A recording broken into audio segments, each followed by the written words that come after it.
चलो next question है अपना legal provisions on the dividend. क्या बोलता है legal provisions? Legal provisions on the source of dividend, कहां से कंपनी डिविडेंड डिक्लेयर करेगी? कंपनी में डिक्लेयर एंड पे the dividend for any financial year out of the following. पहला है करंट ईयर का प्रॉफिट में से डिक्लेयर कर सकती है, 100% कर सकती है, that is profit of the company of that year arrive at और after the providing for a depreciation and transfer to the reserve. Second, out of the profit of the company of any previous financial year after providing for a depreciation। Company previous year के profit में से भी dividend क्या कर सकती है? Declare कर सकती है, बट हाँ प्रीवियस ईयर का जो भी डेप्रिसिएशन होगा उसको क्या करना है? माइनस करना है। और money provided by the central government और state government to pay the dividend, अगर गवर्नमेंट ने पैसा दिया है तो उसमें से भी आप क्या कर सकते हो? डिविडेंड डिक्लेयर कर सकते हो।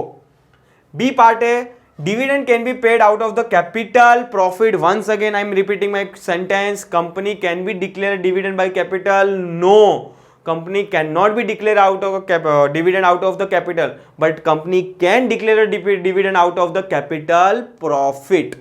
Yes, चलो, पर उसके लिए सर्टेन कंडीशंस आपको क्या करनी है? फुलफिल करनी है। क्या कंडीशन है? On fulfilling the following conditions. पहला है capital profit are realising cash. जो भी कैपिटल प्रॉफिट आपको फर्नीचर या तो मशीनरी बेच के जो भी प्रॉफिट हो रहा है वो किस में रियलाइज होना चाहिए? कैश में रियलाइज होना चाहिए।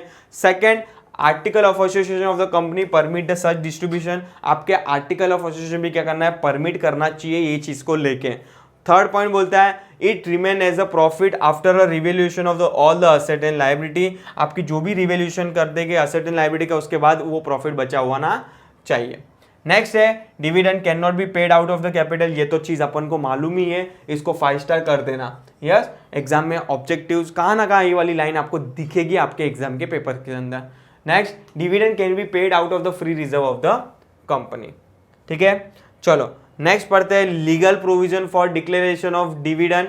क्या लीगल प्रोविजन है फॉर रिगार्डिंग द डिक्लेरेशन? देखो यहाँ पे 3 लीगल प्रोविजंस हैं, आपको तीनों को ध्यान में रखना है, बट कौन सी चीज में क्या पूछ रहा है एग्जाम में भी ध्यान में रखना है कि किसकी मुझे लीगल प्रोविजन पूछ रहे हैं। कि वेदर मुझे पूछ रहे हैं legal provision regarding the declaration of dividend, या तो मेरे को पूछ रहे हैं whether legal provision regarding the source of dividend, या तो मुझे पूछ रहे हैं legal provision for the payment of dividend. मेरे को ध्यान में रखना है कि पेमेंट का पूछ रहे हैं, डिक्लेरेशन का पूछ रहे हैं या सोर्स का पूछ रहे हैं। ठीक है, चलो अपन आज पढ़ते हैं legal provision for the declaration of dividend.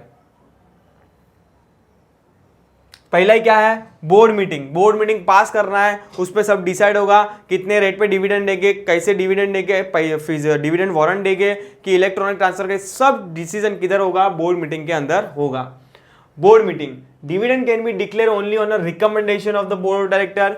Board meeting should be called to pass a resolution about rate of dividend and amount of dividend to be paid, book closure date for dividend, date of annual general meeting and bank with which the separate account should be open to remit the dividend amount। Sir ये क्या बोलते हैं, नहीं समझ में आया। देखो आप जब भी बोर्ड मीटिंग बुलाओगे उसमें 4 चीजें पास होगी कि कितना टका डिविडेंड देना, 10%, 12%, 15%।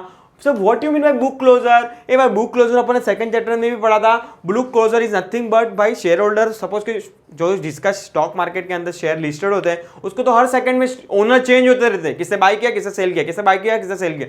तो कंपनी को तो एक डेट तो कट ऑफ डेट तो लेनी पड़ेगी। इज नथिंग बट कंपनी एक डेट को कट ऑफ डेट करके बुक क्लोज करेगी और उस दिन पे जो शेयर होल्डर होगा उसको क्या देगी? डिविडेंड देगी। Date of annual general meeting भी डिसाइड करेंगे, कभी एनुअल जनरल मीटिंग बुलाएंगे फॉर द मेंबर अप्रूवल। और डिविडेंड के लिए आपको एक सेपरेट बैंक अकाउंट खोलना है, वहां पे आपको क्या कहते हैं? डिविडेंड ट्रांसफर कर देना है। Next, share holder approval. Dividend is approved by the share holder by passing the ordinary resolution. Exam के अंदर 1 मार्क्स का objectives. At a annual general meeting shareholder can be declare a lower rate of dividend than what is recommended by the board but not higher than that। Sir अभी ये क्या बोल दिया?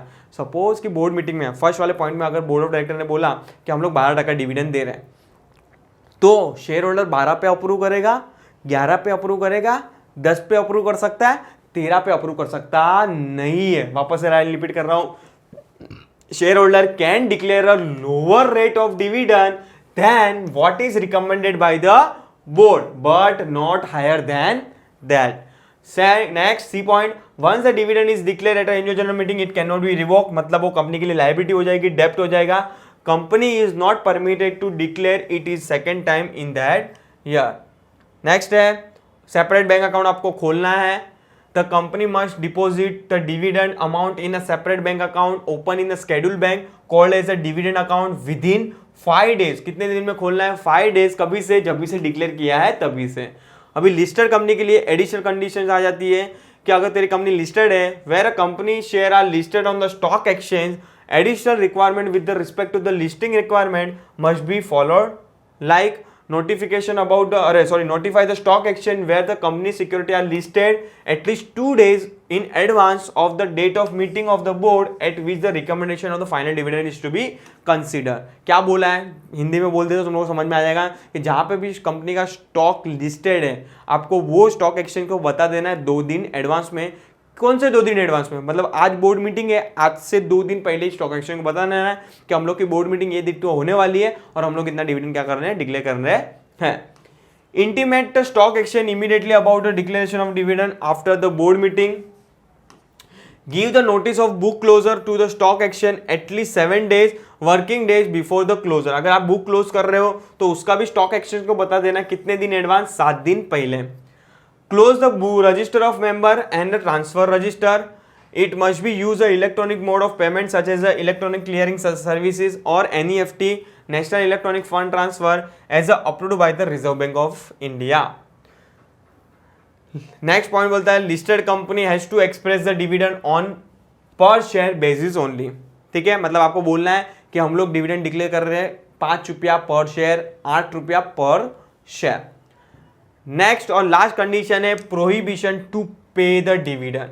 Company which has to fail to repay the deposit और interest on a deposit can not be declare any dividend on its equity share. अगर company ने deposit को पैसा नहीं दिया डिपॉजिटर को या तो उसका इंटरेस्ट में डिफॉल्ट किया तो कंपनी डिविडेंड दे नहीं सकती. किसको? इक्विटी शेयर होल्डर को. No dividend can be declared if the company has default on the redemption debenture reserve or payment of interest, redemption of preference share, payment of interest to the financial institution. मतलब कहाँ पे भी आपने झोल मारे है, कहाँ पे भी डिफॉल्ट किया है, या तो डिबेंचर को रिफंड करने में, डिपॉजिटर को रिफंड करने में, प्रेफरेंस शेयर होल्डर को रिडीम करने में, उसका इंटरेस्ट नहीं दिया, डिविडेंड नहीं दिया, तो कंपनी डिविडेंड डिक्लेयर कर सकती नहीं है. ठीक है, चलो और लास्ट प्रोविजन लीगल प्रोविजन पढ़ लेंगे. और यहाँ पे मैं चैप्टर्स के पार्ट को, फर्स्ट पार्ट है चैप्टर्स का, वो वाइंडिंग अप करूंगा जो अपनी होगी legal provision for the payment of dividend. अभी अपन ने कौन सी लीगल प्रोविजन पढ़ी थी? Legal provision for the declaration of dividend. Yes, चलो अभी क्या प्रोविजन है पेमेंट ऑफ डिविडेंड के लिए? 7 से 8 पॉइंट लिखा है. पहला पढ़ते हैं अपन, dividend must be paid in cash not in kind. I hope तुम लोग को क्लियर करने की जरूरत नहीं, अभी जस्ट अपन ने 5-10 मिनट पहले पढ़ा था. Second point, dividend may be paid by a check or warrant or by any electronic mode to the shareholder. मतलब डिविडेंड आपको चेक में देना है या तो कोई भी वारंट के थ्रू देना है या तो कोई भी इलेक्ट्रॉनिक के थ्रू दे सकते हो आप. यस, नेक्स्ट वाला पॉइंट बोलता है joint holding of share. Dividend warrant should be send to the register address of the first name joint holder as per the register of member or to a such person at his address at a shareholder or joint shareholder having given to the company in a writing. देखो अगर joint holding रहेगा, suppose कि for example x and y का नाम पे share है तो किसको मिलेगा? x के नाम पे क्या मिलेगा? डिविडेंड वारंट मिल सकता है. Fourth point, time limit within which the dividend is to be paid. Company must pay the dividend. Exam के लिए वापस से 1 मार्क्स का ऑब्जेक्टिव, कितने दिन में पे करना है? Within 30 days from the date of its declaration. आपको 30 days में क्या कर देना है? डिविडेंड पे आउट कर देना है. 1 मार्क के लिए बच्चे लोग ध्यान में रखना, ऑब्जेक्टिव मेनी टाइम्स आया हुआ है. नेक्स्ट फिफ्थ पॉइंट बोलता है dividend is payable only to the registered share holder of the company. Preference shareholder are entitled to the dividend before it is to be paid to the equity shareholder as per the term of the issue of the preference share. तो common sense है. Equity share preference share का difference में ही बोलता है कि preference के दोनों right होते हैं. कौन से राइट? कैपिटल का और डिविडेंड का. मतलब डिविडेंड पहले किसको मिलेगा? प्रेफरेंस को मिलेगा, बाद में किसको मिलेगा? इक्विटी को मिलेगा. वही लाइन बोला यहाँ पे. Equity shareholder will be get a dividend from the residual profit, that is after a paying of preference shareholder and arrears of dividend on a cumulative preference share. 6. If the share are held in an electronic form, dividend will be paid to the beneficial owner as per the statement of furnished by the depository. If the share are held in a physical form dividend is to be paid to the share holder whose name appear in the register of member. अगर electronically है तो depository के अंदर जो भी beneficial owner होगा उसको मिलेगा, और अगर फिजिकल है तो डिबेंचर के अंदर रजिस्टर ऑफ मेंबर में जिसका नाम लिखा रहेगा उसको क्या मिलेगा, डिविडेंड मिलेगा। अगर कंपनी ने डिविडेंड टाइमली पे नहीं किया तो कंपनी पे पेनल्टी डाला है कंपनीज एक्ट के प्रोविजन के हिसाब से, default in paying a dividend in the given result in punishment to the every director of the company, जो उस टाइम पे डायरेक्टर थे वो। और सेकंड ये company will be liable to pay the simple interest at the rate 12%। Exam में 1 marks के लिए ऑब्जेक्टिव्स आएगा during the period when the default is continue. If company fails to comply with the any of the requirement of this section the company and director shall be liable to pay the fine. Yes, तो ये हो जाएगी आपकी legal provision for the payment of dividend. देखो ये वाले parts के अंदर अपन ने क्या क्या पढ़ा, रिपीट करेंगे। फर्स्ट तो अपन ने difference between interim dividend and final dividend पढ़ा। सेकंड ने अपन ने पढ़ा कि what is the dividend and what are the features of dividend. बाद में 3 प्रोविजंस पढ़ी अपन ने, legal provision for the declaration of dividend, sorry source of dividend ये वाला। नेक्स्ट पढ़ा अपन ने legal provision for the declaration of dividend, और थर्ड अपन ने पढ़ा legal provision for the payment of dividend. तो यहाँ पे मैं चैप्टर्स को वाइंडिंग अप करता हूँ। नेक्स्ट चैप्टर्स के लिए प्लीज़ अपडेट रहना।